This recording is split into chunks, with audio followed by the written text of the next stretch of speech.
What's up, YouTube? About to do a little quick taping and lining. No, nothing too major. Something on the dreads, little taping and lining. That's all. First, we got to be glued. Now, this is like one of the best holding sprays that I ever used so far. That's all I use now.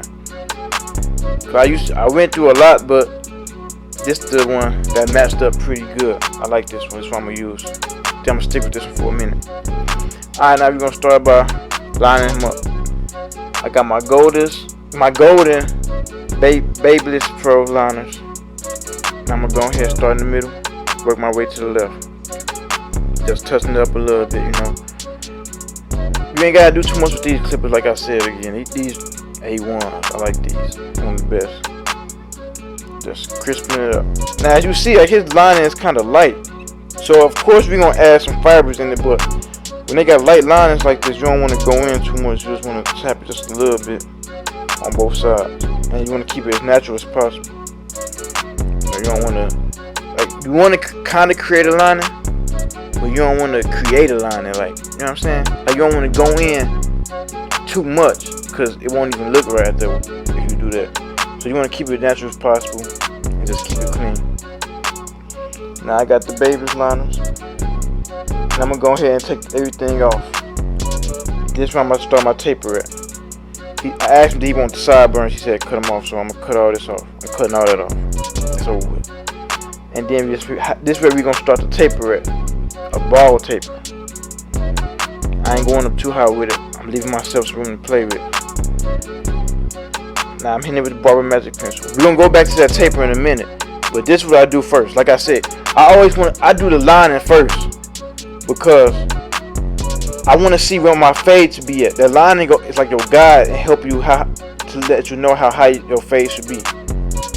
Now these new right here, I just started using these. My Andis Masters, brand new, cordless. I just got these today.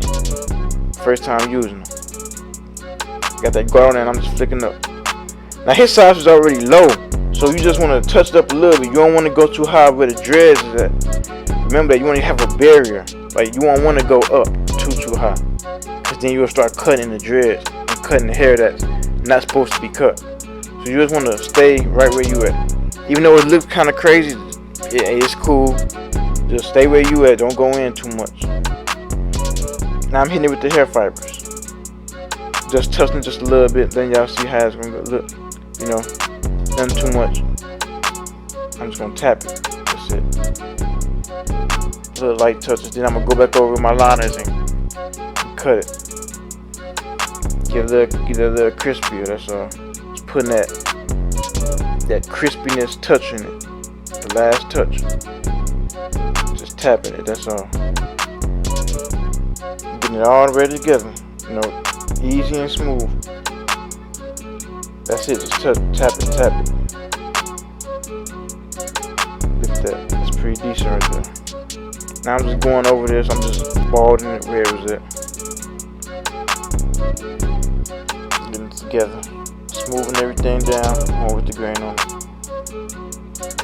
And I like these Andis Masters. They're pretty decent. I've been using the wall, so I had to adjust myself to go back to the Masters, because it felt different. Like, it's a whole different feeling from holding the Masters this whole time, then holding the wall designers than holding the Masters. It's a big difference. Now we start on the other side. Start in the middle, go to the right.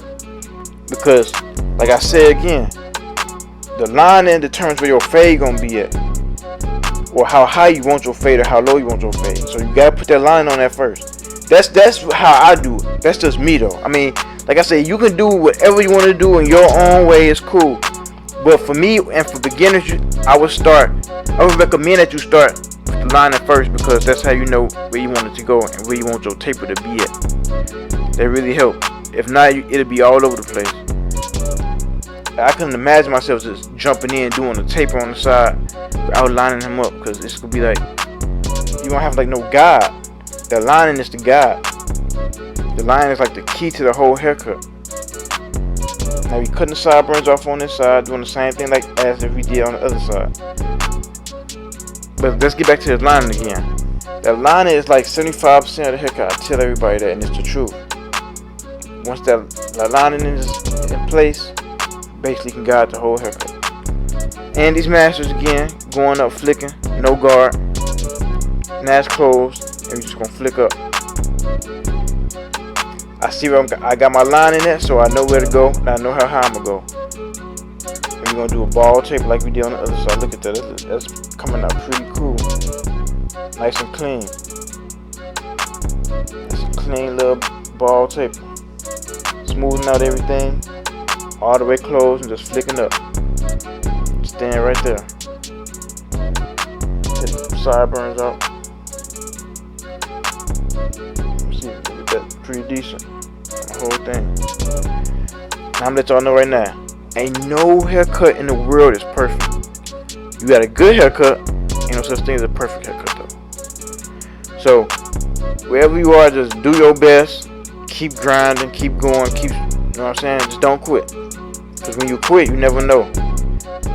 You came too far to quit. Why quit now? Once you started, that's far enough. Once you put your foot in and say you was gonna do it and you started doing it, that's far enough. You ain't gotta, don't quit now. You're already in it. Might as well keep it going. They be doing the back now. Going around the ear. Like these clippers don't even hurt the neck. That's how smooth they are. Smooth little clippers. Now I'm gonna take these off and I'm gonna put them in the back so I can do the back taper. It's like my first time recording the back taper. I usually don't do it. I usually just record the front and the side, but this is my first time actually recording the back taper. Up close so y'all can see me do it actually. Now I got my masters, got them all the way open. I'm just gonna go up just a little bit, not too much, just a tad bit.